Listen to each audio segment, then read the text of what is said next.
কি নাম আপনার? শুভ। আমি ইরা। আর আপনাকে চেনা চেনা লাগছে, তাই নামটা জিজ্ঞেস করলাম। ও, তারপরে ইরা নামের মেয়েটা আমাকে অবাক করে দিয়ে আমার কাজের স্থান মানে আমি যে কোম্পানিতে পিয়ন হিসেবে চাকরি করি তার কথা বলল। আপনি কি মিতালি অফিসের পিয়ন? জি জি। ও, আমার বাবা ওই কোম্পানির মালিক, আর আমার বাবার অফিসেই চাকরি করে।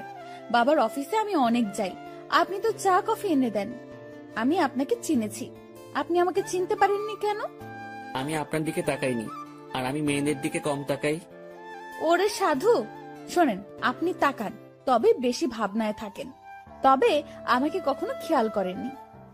জি, এটাও হতে পারে। আমিও হিতাহিত জ্ঞান বুদ্ধি হারিয়ে ফেলেছি। তোকে আপনি করে বলছি কেন? তুই তো পিয়ন। আচ্ছা শোন, জি ম্যাম বলে। তুই তো সাধারণ বগিতে যাবি, জি ম্যাম।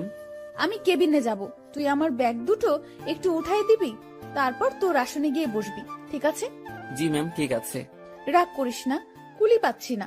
আর তোকে পেয়েছি, হার কাকে লাগে? চেনা মানুষ তো। জি ম্যাম। এত জিম্যাম জিম্যাম করিস কেন? জি না, হ্যাঁ ম্যাম, ঠিক আছে, আমি ব্যাগ উঠাই দিব। ওকে ওকে। মালিকের মেয়ে, যথেষ্ট সম্মান দিতে হবে, আর যা বলবে সেটা তো করতেই হবে, না হলে আমার চাকরি তখনই গায়েব। এসব ভেবে লাভ নেই, আর ভাবনাতে হারিয়ে গেলে চলবে না, অ্যাক্টিভ থাকতে হবে। ট্রেন ঢাকা থেকে আসলো, আধ ঘন্টা পর ইঞ্জিন ঘুরিয়ে আবার ঢাকার উদ্দেশ্যে রওনা হবে। আমি ইরা ম্যামের ব্যাগ দুটো তার কেবিনে দিয়ে আসলাম। বকশিস স্বরূপ তিনি আমাকে 50 টাকা দিলেন। কোনো দ্বিধা না করে টাকাটা নিলাম, কারণ আমার আগে থেকে অভ্যাস আছে। টাকা নিয়ে চলে যাচ্ছিলাম, ইরা ম্যাম আবার ডাকলো। আর শোন শোন, জি ম্যাম বলেন। নামার সময় আবার তুই আসবি, ঠিক আছে? আচ্ছা। আবার ঘুমিয়ে যাস না কিন্তু।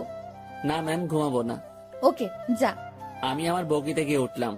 টিকিট সংগ্রহ করতে আমি অনেক দেরি করে ফেলেছি, তাই সিট হয়নি। পুরো রাস্তাটা দাঁড়িয়ে যেতে হবে। আশেপাশে তাকিয়ে দেখলাম অনেক সিট ফাঁকা। সামনের 2-1 স্টেশন পর এসব সিট আর ফাঁকা থাকবে না, তাই মনে মনে ঠিক করলাম সিটে বসবো না, দাঁড়িয়ে যাব। ট্রেন ছাড়লো, আমি দরজায় দাঁড়িয়ে আছি।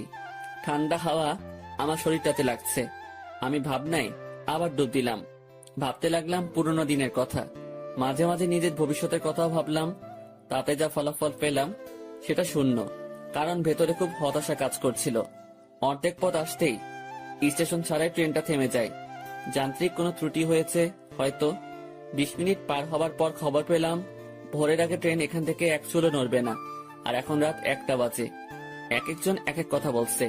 কেউ বলছে লাইনের সমস্যা, কেউ বলছে ইঞ্জিনে। আমি ওইসব কথা থেকে কান ফিরিয়ে নিয়ে নিজের ভাবনাতে আবার মন দিলাম। হঠাৎই এই শুভ, পেছনে তাকিয়ে দেখি ম্যাম দাঁড়িয়ে। জি ম্যাম বলেন। তুই উঠ। ম্যাম কিছু লাগবে? না, আমি একটু ট্রেন থেকে নামবো। ম্যাম, বাইরে নামা ঠিক হবে না। যে অন্ধকার, এর মধ্যে কি বিপদ লুকিয়ে আছে কে জানে। কিসের বিপদ? বাইরে সাপ বিচ্ছু অনেক কিছু থাকতে পারে। কিচ্ছু নেই, চল নিচে নামবো। এই হলো আড়ালের ঘরে দুলালি, মন যা চায় সেটাই করবে। ম্যামকে নিয়ে ট্রেন থেকে নামলাম।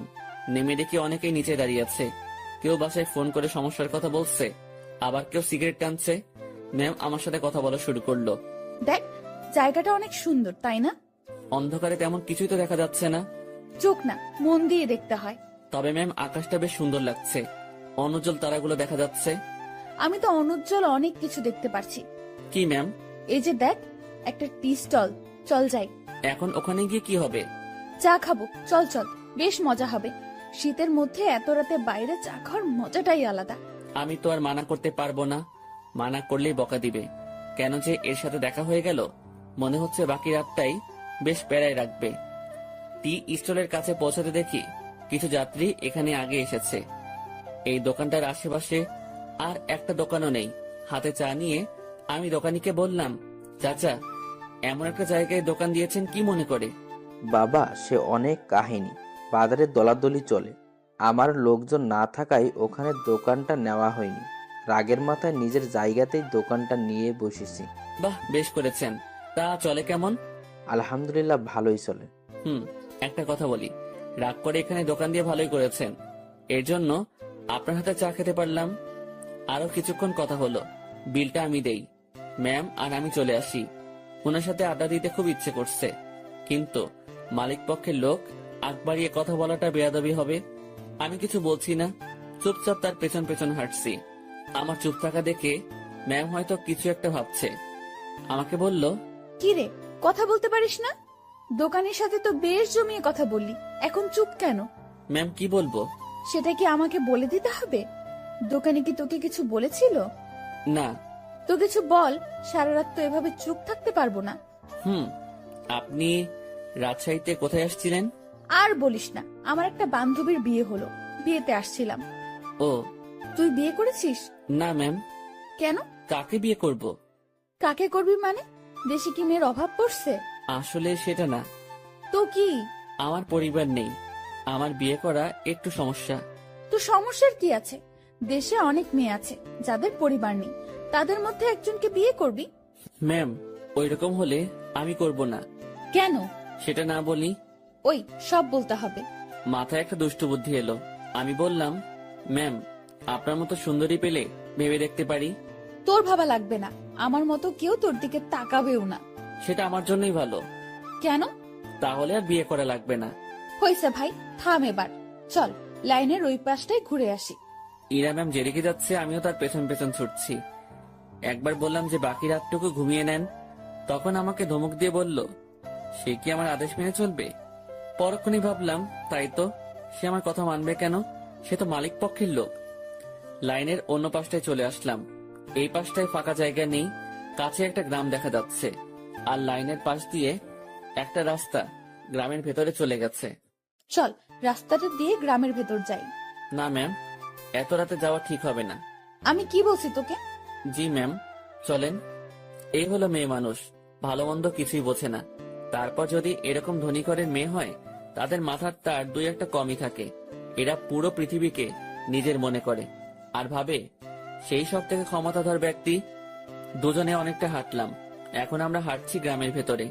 পুরো গ্রাম নিস্তব্ধ, কোথাও কোনো সারা শব্দ নেই, শুনশান পরিবেশ। ম্যাম মাঝে মাঝে আমার সাথে কথা বলছে। এক সময় আমরা ভালোই কথা বলতে শুরু করি। ম্যাম আমাকে বলল, তুই কি সারা জীবন এইভাবেই কাটাবি? জানি না, জানিস না মানে? আমার ভাগ্যে কি আছে আমি কিভাবে বলবো? তাও সবার তো অনেক ফিউচার প্ল্যান থাকে, তোর নেই? না। অদ্ভুত। আচ্ছা ম্যাম, একটা জিনিস আমার কাছে খুব খারাপ লাগছে। কি? বললে রাগ করবেন না তো? না বল। স্টেশনে যখন আপনাকে দেখলাম, তখন একটা জিনিস খেয়াল করেছি। কি খেয়াল করেছিস? আপনার সৌন্দর্যের সাথে আপনার আধুনিক সাজগোজ একদমই বেমানান। কি বলিস? সবাই তো খুব প্রশংসা করে। সবার চোখ নেই তাই। তো কেমন সাজলে আমাকে ভালো লাগবে? অতি সাধারণ। যেমন? এই যে হেয়ার কালার করেছেন, এটা চুলের সৌন্দর্য নষ্ট করেছে। আপনার ঠোঁটে। এই থাম। জি ম্যাম।